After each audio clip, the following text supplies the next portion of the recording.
Hi there, right, I'm back and kicking off with my first new build, I guess. I'm starting the Italeri 48 scale F4E Phantom, but I'm going to be doing the conversion for the RF-4B Phantom, so there's quite a bit of work I've got to do to this, and also I'll be using some aftermarket stuff as well as a combination of markings from a Hasegawa kit for the RF-4B. In fact, I'll be using these markings in this box. Okay, so without further ado, let's take a look. Okay, so as you can see, I've done pretty much most of the work as far as construction of the main fuselage goes. The interesting thing I find about this kit is that the detail is not great, but the panel lines are almost akin to the Hasegawa kit. It's quite this is useless. Okay, as you can see, I've done most of the construction as far as the fuselage goes. The thing I find quite nice about this kit is that it's very reminiscent of the Hasegawa kit, in that the panel lines are fairly refined. They're not air fixed trench lines or anything, but they're quite sharp. Yeah, you could probably do a little bit more with them, but for a fairly cheap kit, it's really quite impressive. So you can just catch any of the panel lining in the light there. It is actually really quite nice. I'm really quite impressed with it.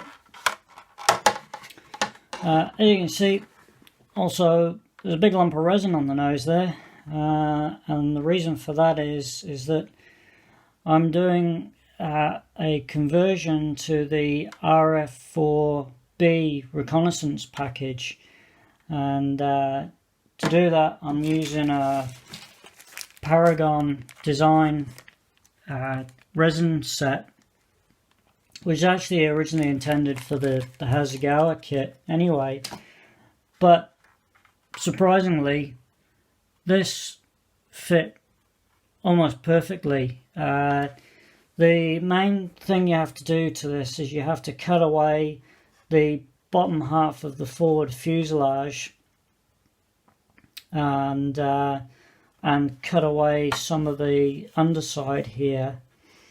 And with the underside plate that would normally fit on the underside here, I removed the undercarriage bay for the nose gear from the kit part, and then grafted it onto the inside of this resin plug here, and it fit really well. There's absolutely no gaps. I didn't use any filler or anything. I used super glue obviously to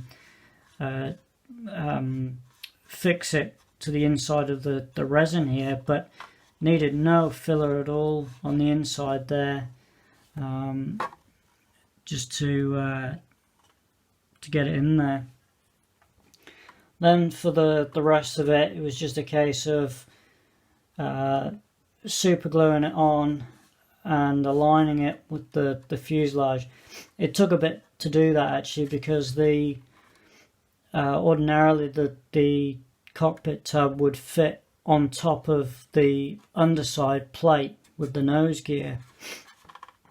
The same applies here, however, the cockpit tub seemed to push out the fuselage sides a little bit, so I had to sort of force its way onto the resin, and then it was just a case of using a combination of super glue and Mr. Surfacer to fill in the gaps. And then this is touch dry at the moment.